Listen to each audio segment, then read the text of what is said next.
Just ahead, there's another edition of the Florida Roundtable, a service of Florida's Talk and Entertainment Networks. I'm Regan Smith, Public Affairs Director of the Florida News Network. I'm political commentator Al Spry. You know, we got the down low on education a few weeks ago. We were talking with someone about Common Core. Now we're going to hear the other side. We are. Our very special guest this week, the President and CEO of the National Alliance for Public Charter Schools, Nina Rees. And this is a lady who is really on top of her game. So stay put. The Florida Roundtable begins following these messages.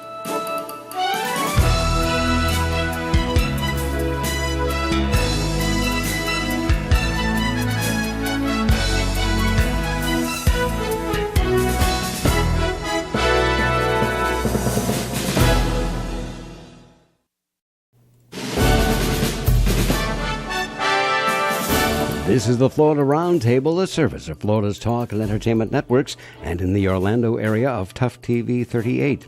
I'm Regan Smith, Public Affairs Director of the Florida News Network. And, of course, I'm the one and only Al Spry. Welcome to the show, and Yes. Thanks for listening and watching us on Tough TV 38. If you don't get Tough TV 38, well, shame on you. What's wrong with you? Really? You need Tough TV 38. You don't just want it. You need it. Call your cable provider. Tell them. And because, number one, you want to see how good-looking we are. And the only way to do that is to get Tough TV 38. There you go. Well, Reagan's a lot better looking than me. But we're on 3 days a week because we are so studly. As we are as informative. We're on Wednesdays at 9, Saturdays at 9, and then again Sundays at 9. Boy, Not half I as like studly as Will Strickler, but pretty darn close. There you go. That's right. Okay. So let's talk about a couple of Rick Scott stories. Our governor, who's running right. for re-election at the end of this year. Here's a good one. He signs the Florida GI Bill. Now, you know I'm a big pro-GI veteran dude. Yeah, me too. He signed the first substantive bill of the session. We're in the legislative session. Of course, he did this last week, creating a program that will waive out-of-state tuition fees for military veterans. The Florida GI Bill will also connect veterans to potential employers and pump money into continuing education and industry cert programs for active service members. Scott, who served in the U.S. Navy, said he hoped the legislation would make Florida the most military-friendly state in the nation. So the veterans' proposal, which was HB 7015, won unanimous support for both chambers. How could you be against the veterans? Of course it won unanimous support. Lawmakers were particularly proud of the tuition waiver program, which is named in memory of U.S. Representative Bill Young. Under current law, veterans who are not Florida residents must pay out-of-state rates, which can be 4 times what residents pay. It also does some other stuff, too, but kudos to the governor for that. Mm-hmm. I want to mention a couple of things that I've found interesting in recent days. Attorney John Morgan, the principal backer of the medical marijuana issue on the ballot this fall, was at an event in Tampa and conducted an interview with the TV people over there and found himself at odds with one of his employees. Really? That employee being Charlie Crist. Tell me more, Reagan. John Morgan finding nicks and chinks and cracks in the Affordable Care Act, while Charlie Crist is just still got his arms around President Obama and saying that the Obamacare is a good thing for the state of Florida. A little bit of a disagreement from a man whom I do believe is going to be one of Charlie Crist's principal financial backers in this race. That's interesting. You know, I guess you don't have to see on all points, but it's interesting because Morgan had Obama at his house. Yeah, big backer. Oh yeah, but not as loving towards the Obamacare as Charlie Crist. Yeah, not as caring, not as jovial towards it. And in the wake of that, the governor has already launched his second television ad of this campaign. The first one came out, talked about his mother and the family and all that. Yeah. And now he's got one that shows the ties between Charlie Crist and Obamacare. So, and from the Crist camp, press releases, but no television yet.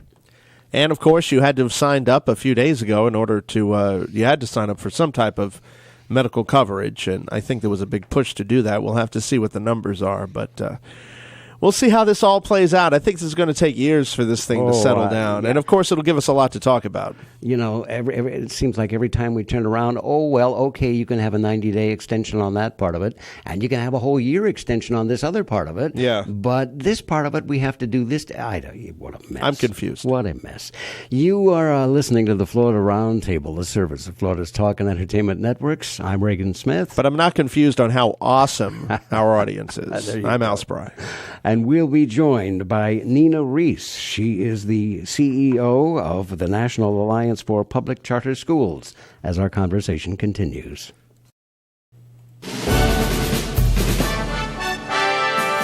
We're back. You're listening to the Florida Roundtable, the service of Florida's Talk and Entertainment Networks. I'm Reagan Smith. And I'm Al Spry. And Al, as promised, we are off to the Washington, D.C. area, where we are joined by the President and CEO of the National Alliance for Public Charter Schools. Nina Rees is with us. And Nina, welcome to the Florida Roundtable. Thanks for having me. You have. I look at your biography here, and my goodness, what a very busy career you have had for a young lady. How about you take the first minute and tell us first of all a little bit about your own background. I know you served under the Vice President Dick Cheney. A lot of things there, and then we'll talk about charter schools and today. So tell us about yourself. Sure. So I am currently the president and CEO of the National Alliance for Public Charter Schools, which is the national advocacy arm of the charter school sector. Before that, I worked for 7 years in the private sector for a child care company with a huge footprint in the state of Florida. And prior to that, I was with the Bush administration. I worked for 2 years for Vice President Dick Cheney and for about 4 years at the U.S. Department of Education as the head of the Office of Innovation and Improvement, which was one of the best jobs in the administration, in my opinion. I had the privilege of working on a number of innovative grants, like the Charter School Grant Program, and learned quite a bit about, how to put ideas into action. Prior to that, I've just been in D.C. for about 20 years. I've worked in the think tank sector, the public interest law world, and also got my start working on Capitol Hill. Well, you're quite a D.C. pro then, it sounds like. You have been around, and that's good because this is an interesting topic. It's one that's been in the news recently here in Florida.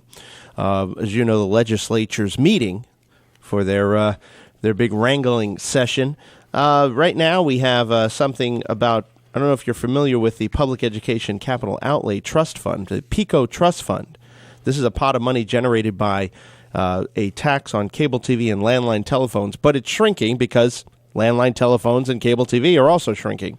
And then previously in the last few years, these funds have gone primarily to charter schools. This year, the Senate, House, and the governor all want to split the K through 12 portion between charter schools and traditional school districts. So kind of let's talk about, first off, what is a charter school for those who are unfamiliar? Maybe their kids are out of school and they're not aware of what it is, how it differs from public school education, similarities between the two. If you could just hit us up with a general overview, that would be great. Sure. So public schools, public charter schools, as the name suggests, are public schools. They are, they get the same, or they should be getting the same amount of funding that follows students to the traditional public school system. But they are held accountable by an authorizer that ensures that they're raising student achievement. So every charter school has a contract with their authorizer that is on average about 5 years, and during that time they're given a degree of flexibility to hire the best teachers and to come up with curricula that best fits their children's needs in exchange for raising student achievement. And that grand bargain is what makes charter schools special and distinguishes them from the traditional public school system. At the end of the day, if a charter school is not attracting families to its school, and if it's not raising student achievement or held accountable by the authorizer, that charter school will have to close down. Whereas in the traditional system, if a school is failing and if parents are not showing up, those schools tend to continue to stay open for a period of time. Now, having said that, every state charter school law is different. Florida has actually a fairly good public charter school law, which has been around since 1996. We have a ranking report that grades charter school laws against a model law that we created a few years ago, and Florida right now ranks 8th on that ranking report. So it's a fairly good score. I would say the key thing that Florida needs in order to become an even stronger state is by having an alternative authorizer instead of just school districts having the authority to authorize charter schools. Now, of course, with an alternate authorizer, you're pretty much, aren't you creating a double system then in that way, because charter schools will have authorization over itself? Well, no. So right now, a school district is the only entity that's in a position to offer a charter school to open a new charter school. And so depending on how innovative the school district officials are, they tend not to be the best authorizers. There are some districts in Florida that have been the exception to the rule and have done a fantastic job of opening some really solid charter schools. But if you're in a school district that's not open to chartering and doesn't like the concept, if your application gets rejected, you don't have any other place to go. So having an entity outside of the school district that can also authorize charter schools is usually one of the key things we consider when we evaluate the strength of a charter school law. Now, these are called public charter schools, but these are private schools that are chartered by the public system. These are run by for-profit companies, right? No, they are public schools, But there's no private ownership whatsoever? No, so let me just clarify a couple of things. Charter schools are public schools. They have to have a public board overseeing them of individuals from the community. In some instances, they can contract with a for-profit company to manage them, and Florida has a few of these for-profit companies. Nationally, only about 12% of charter schools are managed by for-profit education companies. So normally, in the majority, then these are public. So I had something that was a little I would say that it was just slightly off, but thank you for clarifying that. Reagan? Well, I wanted to ask you how, here lately we've heard an awful lot. We've had, matter of fact, we had a lady on a couple of weeks back talking about Common Core. Now, something like that particular issue, how does that affect charter schools, or does it at all? So Common Core, for your listeners, these are standards that have been developed. So it was basically an agreement that the National Governors Association and the Council of Chief State School Officers had to bring together all of the state chiefs and some of the governors together to come up with common standards so that states could better compare how well they were educating students with one another. The controversy around Common Core stems from the fact that the administration at the time Common Core was kind of coming on the scene, and the National Governors Association and the Council of Chief State School Officers were having these discussions. The administration decided to incentivize states participating and accepting these standards. And then subsequent to that, some tests have been developed to measure student progress against these standards. And so states have either balked at the cost of the tests because these are more expensive than what we've had in the past. And in some instances, they have had concerns with the one-size-fits-all nature of the test and the fact that perhaps they were coerced into taking part into the Common Core because of the federal incentive attached to it. But by and large, the idea was born out of states, and it was supposed to be an agreement by state officials with one another to decide to adopt common standards, which is something that, on any given day, governors can come together and decide to have the same identical measuring stick to measure their students against, and that there's nothing wrong with that.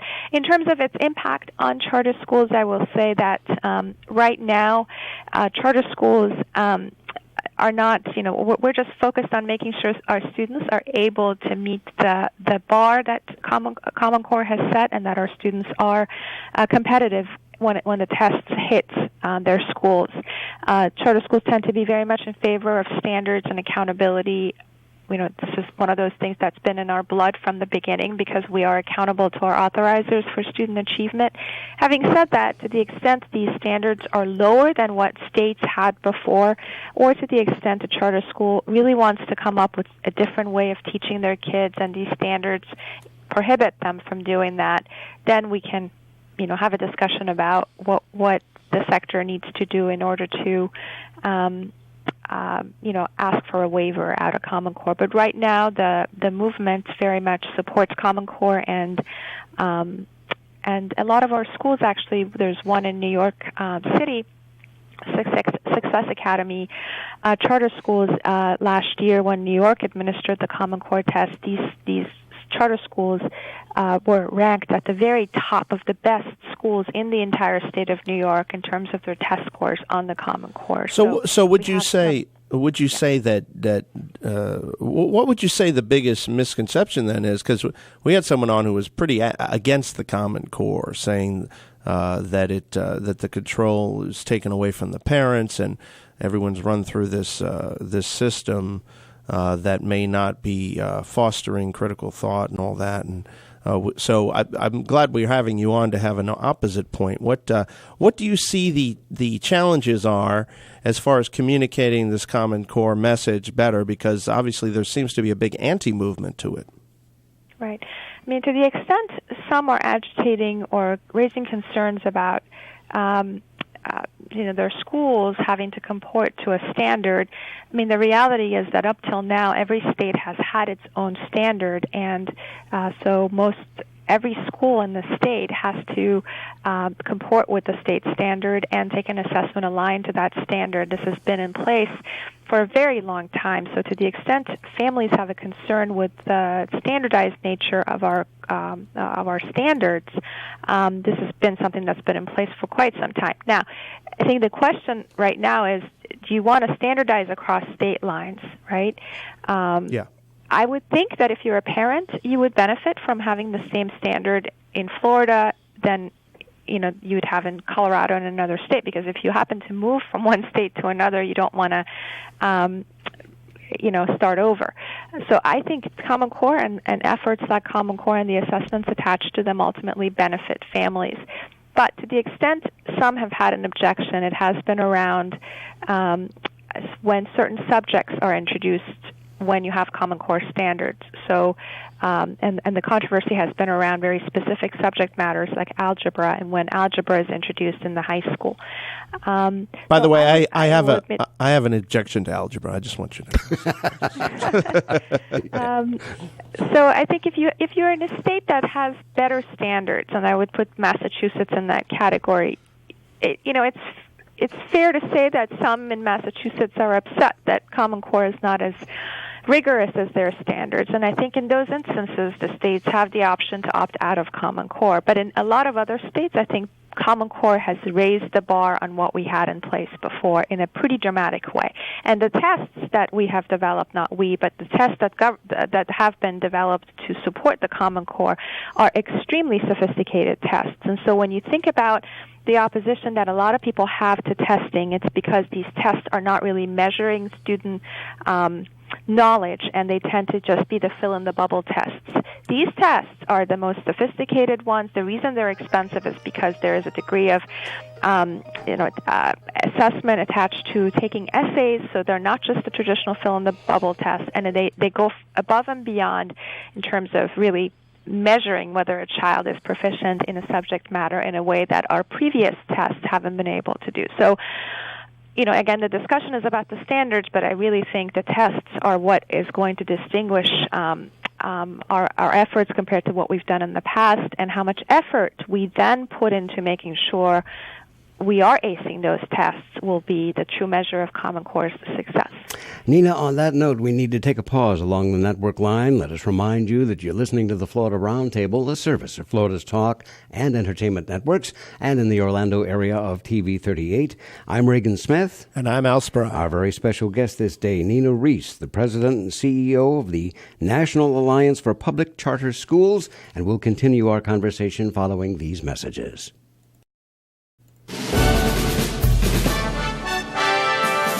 From Pensacola to Key West and all points in between, you're listening to the Florida Roundtable, a service of Florida's Talk and Entertainment Networks. I'm Reagan Smith. And I'm Al Spry. And our very special guest this day is Nina Rees. She is President and CEO of the National Alliance for Public Charter Schools. And Nina, thank you for spending this time with us today. Thanks for having me. And thanks for being on Tough TV 38, too, as well, yes. In Orlando. Yeah. Love having you, seeing you, and hearing you. We have a little picture of Nina on while we're interviewing her, so that's kind of cool. Oh, that's nice. So I wanted to run through some pros and cons here that have been stated about public charter schools. And first we'll do the pros here. A pro that's listed is options for families. Obviously, that's the most compelling argument, I would assume. Would you agree to that? Oh, absolutely, yes. Then there's it says it fosters competition. In theory, having competition makes educators up their game. Is that right? About right? Well, we like to refer to it a little bit differently, to the extent that you look at other industries and sectors in our economy. When you introduced the competition of FedEx and UPS to the post office, it ended up really benefiting the post office more than anyone else because the quality of the service went up and people continued to use the post office. It wasn't as if it got rid of the post office. So our hope is that charter schools will have the same impact on the traditional system by making that traditional system much better than it has operated in the past and more responsive to the needs of families. Well, and I guess that's the point. Charter schools are not trying to get rid of public schools. They're trying to work alongside them. Is that right? Well, it depends again on the district and the way the agreements are written. So in most places, I live in Washington, D.C., and I would say that the traditional public school system very much sees charter schools as a friend and has joined hands with some of the more high-quality public charter schools to come up with ways to improve the overall quality of the education experience in Washington, D.C. So in other places, unfortunately, charter schools are not seen as a friend, and they're kind of on the side as a small sideshow. So again, it depends on how receptive the community has been to chartering. But over the years, we just celebrated a 20th anniversary last year. An increasing number of students have started to go to charter schools. So now we're noticing that in 135 communities, at least 10% of the student population is in a charter school. And as we see a greater concentration of charter schools in these different markets, we'll be able to answer your question much better. And then, of course, I have it fosters innovation. That's a pretty obvious one. And then carving out a niche, whereas regular public schools have to try to be all things to all people, charter schools can adopt a certain vision, like, say, a Montessori curriculum, et cetera. Would you say that's correct? Yes. So Okay. again, the reason why charter schools are set up, and in most places, in order for them to attract families, they do have to come up with something that's a little bit different. So if you think about it, if they offered the same thing that the traditional school system offered and there was no uniqueness to it, parents would not understand why they need a charter school. So in most places, the fact that they've come up with a different way of teaching, again, a lot of them focus on bilingual or they have language immersion programs. Here in D.C., again, there's one that's focused on Chinese immersion. There are some Hebrew language public charter schools, some, as you mentioned, that are focused on the Montessori model, others that have embraced the classical education model. Great Hearts Academies in Arizona are a good example of that.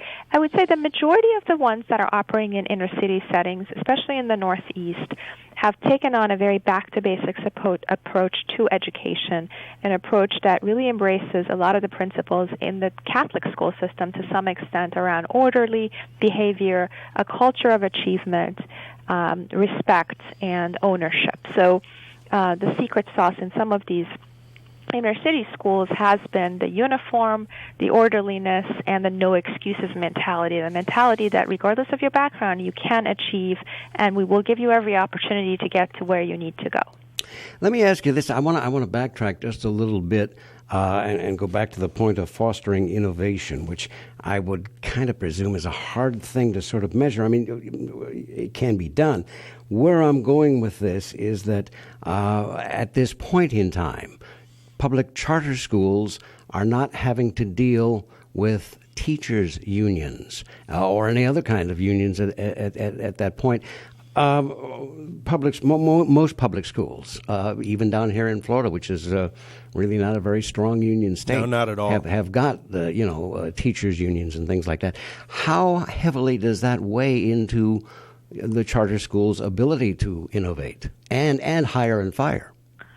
Well, it's a huge factor. Now, let me just preface with the fact that not every state allows you to hire teachers outside of the traditional collective bargaining unit agreements, but the sign of a strong charter school law is one that allows you to do that.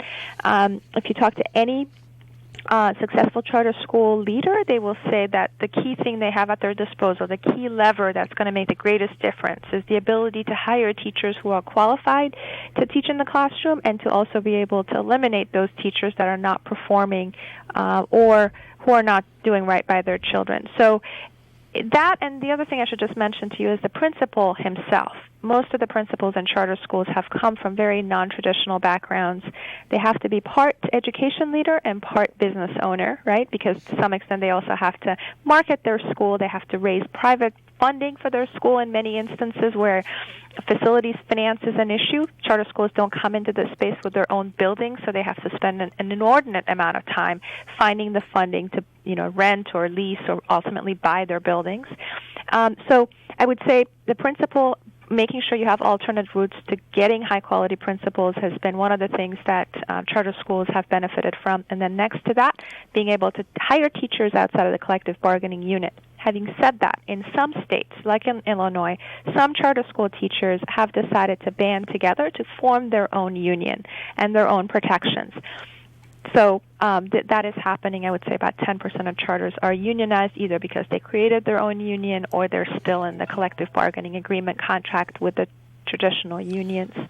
So people are free to unionize if they so wish, but I think at the end of the day, the secret sauce of an effective charter school is being able to manage labor and eliminate poor-performing teachers and attract the best and brightest and pay them the salaries we need to pay them in order for them to stay. However, the secret sauce might need tweaking. So let's say that you have a teacher who's an excellent teacher, but maybe he's not teaching lockstep with, say, a certain curriculum.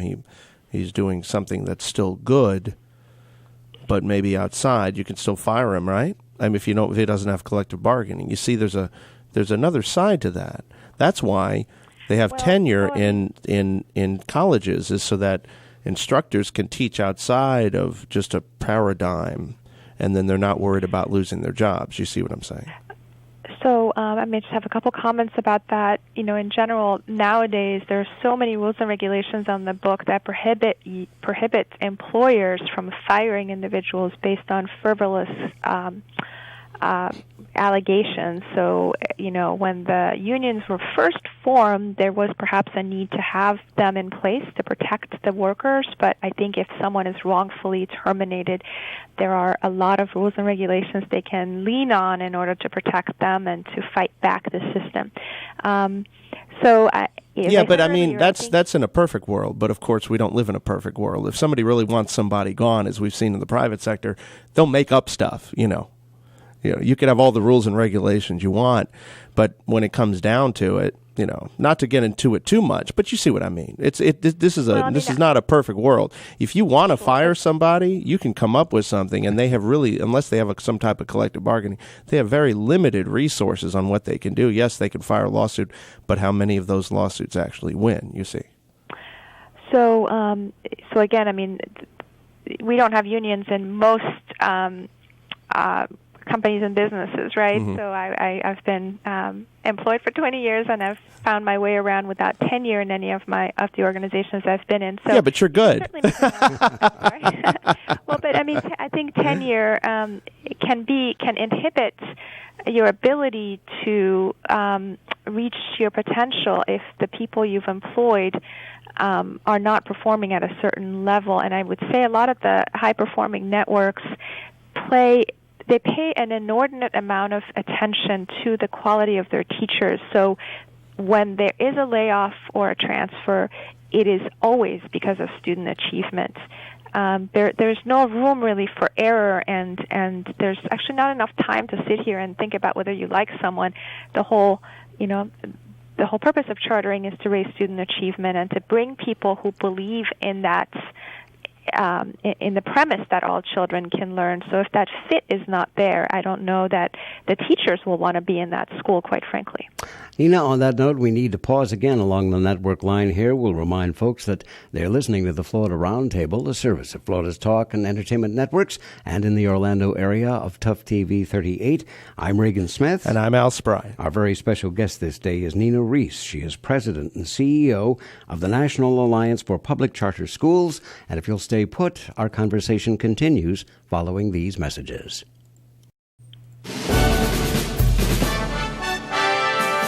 You're listening to the Florida Roundtable, a service of Florida's Talk and Entertainment Networks, and in the Orlando area of Tough TV 38.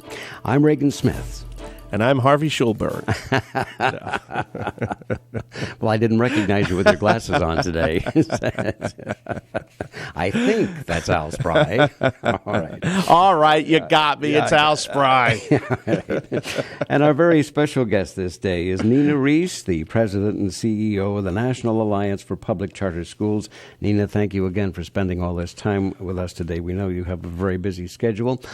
One of the things that kind of brought the organization to my attention was that you recently had a very large study come out, and one of the focuses of this study was the state of Florida. So explain what this was all about, and I understand Florida did pretty well in this thing. They did. So this was a study conducted by Mathematica, funded by the Joyce Foundation, which was looking at the performance of charter school students in the city of Chicago and in the state of Florida, where you have access to longitudinal data sets and where the movement has been around for quite some time, so you can actually follow students outside of high school and into college and beyond. And what the study found, which is something that we have always believed in but we never had data points to point to, is that the students in charter schools are more likely to graduate from high school, go on to college, graduate from college, and more importantly, to earn more compared to their traditional public school student counterparts. In fact, charter school students in, again, Chicago and in the state of Florida earn 12% more compared to their peers in the traditional school system. So again, the first data set that looks at earnings, and it has been extremely positive, and the state of Florida should be very proud of these findings. I wanted to, before we head out, I wanted you to hit some cons about charter schools and give us your opinion, obviously, on them. This is probably the reason why a lot of public schools are a little maybe up in arms about charter schools, or maybe just a little uncomfortable, is schools are funded obviously based on enrollment. Charter schools mean loss of funding for traditional K through 12. As one school official had commented on this article, if you want to improve the road system, does it make sense to build more roads that invest in the roads that already exist, or build a parallel set of roads? So what is your comments about that? I'm thinking that's probably where a lot of the mindset is, right? Well, the mindset is changing. I think right now we should think about serving the needs of the students in the system. And if those students are better served in a charter school, then the funding ought to follow them into a charter school. And so rather than to think about which system needs to serve them, let's think about which types of schools are best equipped to serve the needs of those students, and let families decide where those funds ought to go. But what happens to the schools that are not as funded anymore? Do they just continue to get worse and worse? And then what do you say to the parents of those kids? So as I said, in those instances where there has been enough movement from the traditional system to the charter school, the traditional system has reacted positively by coming up with its own specialized curriculum and types of efforts and programs to attract families back in. So Miami-Dade is actually a good example of a district that has done some interesting work with technology in order to keep students in its system. I think at the end of the day, it's up to the families to decide if they want to have the more traditional route and the curriculum that the district is offering, or if they want something more specialized. But in most places, the rising tide has lifted all boats, and it hasn't harmed the traditional system in any way, shape, or form. There are some exceptions to that rule, though. In those instances, I think the problems in those districts have been long-standing, deep problems that were difficult to address. So when chartering was introduced, parents simply saw that as the best chance to get their children to a better school. Now, let me just mention one other effort going on right now, which we're extremely excited about in the state of Tennessee. Tennessee has an achievement school district which currently operates the poorest performing schools in the entire state. So rather than have school districts manage the poor performing schools in their portfolio, those schools are governed by a separate entity that the state manages. The superintendent of the recovery district, or the achievement school district, is Chris Barbick.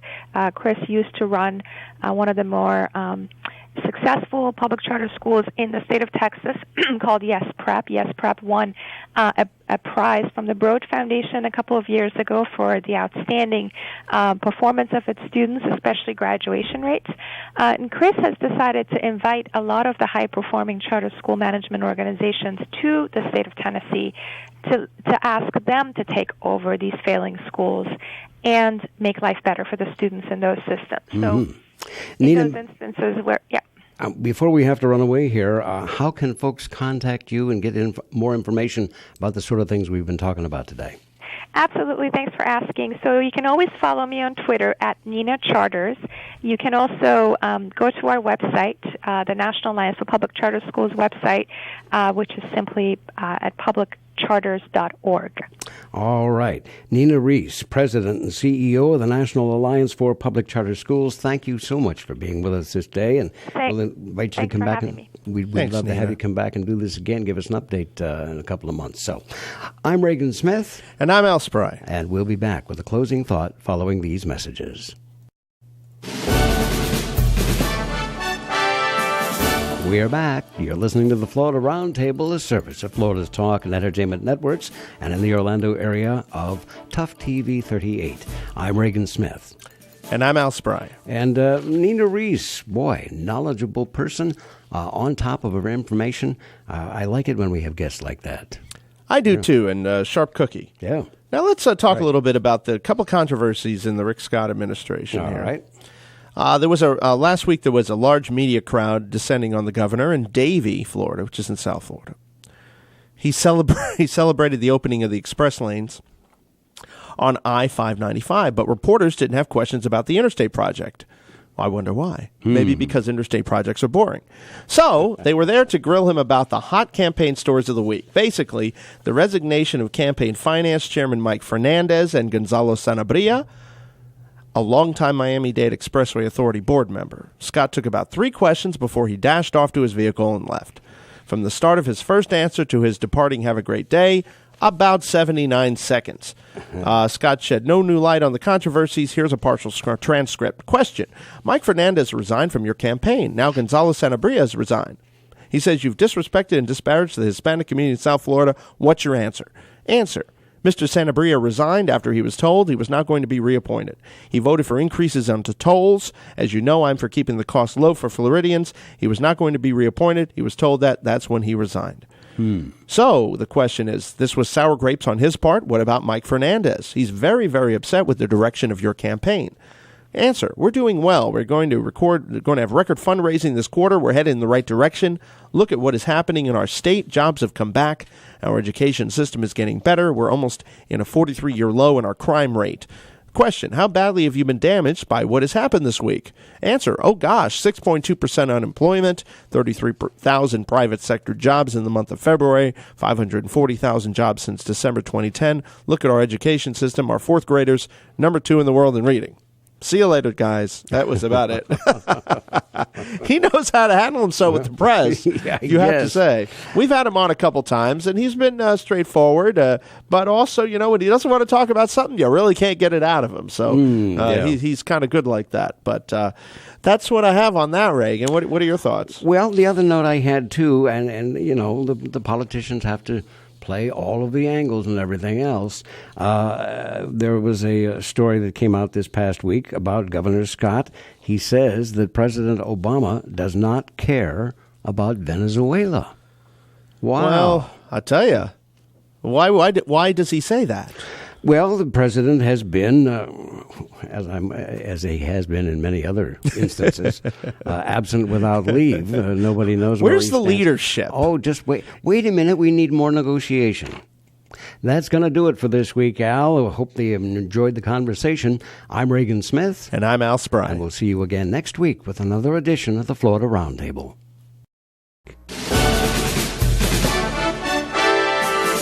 You've been listening to Florida Roundtable, a weekly look at issues and problems of concern to Floridians from a state, national, and international perspective. Presented by the Florida News Network with your hosts, Regan Smith and Al Spry. The views and opinions expressed during the preceding program are solely those of the participants and not necessarily those of this station's ownership, management, or sponsors of FNN. Your views and opinions are welcome. Address your card or letter to Florida Roundtable in care of Regan Smith, 2500 Maitland Center Parkway, Suite 407, Maitland, Florida, 32751.